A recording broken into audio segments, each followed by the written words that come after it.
I am here likewise because I was asked and because I made a commitment on your show. I must admit to you that it's pleasurable and a little bit different to be in this kind of an environment with my colleagues who are here, because the last time I was in an event of this nature, it was the NAACP convention, and I was the only Republican that showed up. So I'm glad that my colleagues have joined me on the stage tonight, and I'm especially glad to be here to be able to talk about something that was mentioned during the original introduction. Something you said, I believe, Tavis, when you talked about, we're here to talk about the promise of America, and that is what drives me. That's, I think, probably all of my colleagues up here. That is exactly why we can get up, do the next event, go get on the plane, do the next event. It is because the promise of America is something that we all have to actually share in, and we have to explain to everybody that's listening to us how we would fulfill that. What would we do for that promise of America, to every single person in this room and for every person listening on the radio and television tonight. Thank you, sir. Certainly that's why I am here to do so. Thank you, Congressman.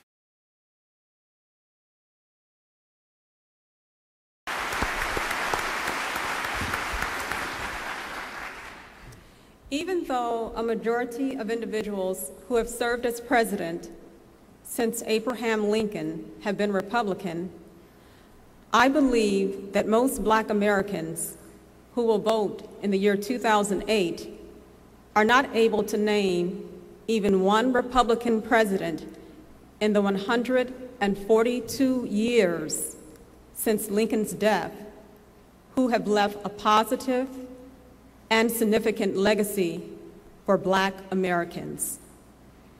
If you are elected president in 2008, what positive and significant legacy, if any, will you leave for Black America? Congressman Tancredo. Thank you. First of all, I do believe that there are a number of Republican presidents who have done a great deal for Black Americans because they've done something for all Americans. Ronald Reagan, from my point of view, did something for every single American by increasing individual liberty.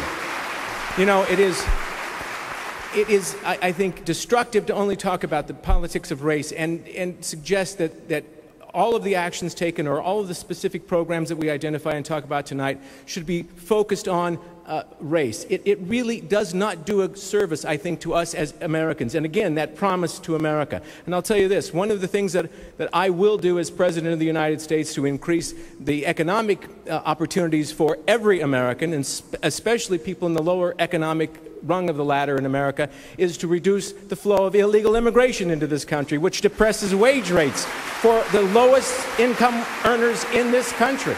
And it's got to be dealt with. It's got to be dealt with forcefully. And I tell you, yes, Black America, brown America, white America, all will be enhanced by actually enforcing our laws.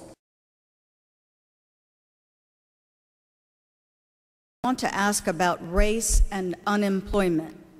In 2006, the unemployment rate of Black high school graduates, that's high school graduates, was 33% higher than the unemployment rate for white high school dropouts. What do you think accounts for that inequity? Okay, I just cannot agree with this race-baiting kind of comments about the reason why we have these problems.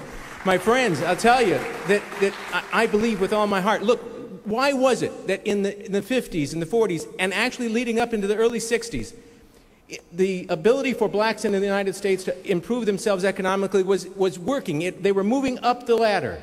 They had families were intact, in better shape, by the way, than most white families at that same period of time.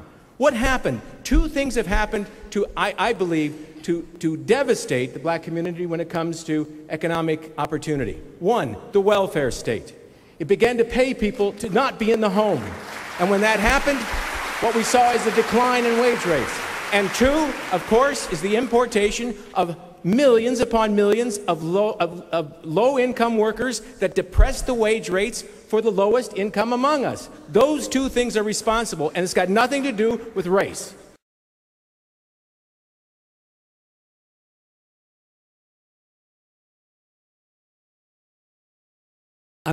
12 to 20 million people in this country illegally. and that is the ultimate question, is what do we do about that situation today? Because we can all rave about how we're going to secure the borders, which I'm glad to hear, by the way, these newfound positions with regard to the borders and its security. Great. Happy they're there. But you're right. What the real issues, what do we do about the people here? And I will tell you, when you use phrases like rounding them up, I mean, they are improperly used in this respect, because we're not talking about rounding people up. If you, in fact, simply enforce the law, I know that's a scary topic sometimes and a controversial attitude to take, but enforcing the law, especially the law against hiring people who are here illegally, you will see people returning home voluntarily. It is happening today in states all over this nation. That's exactly the key to this. You do not have to round people up. You simply have to enforce the law.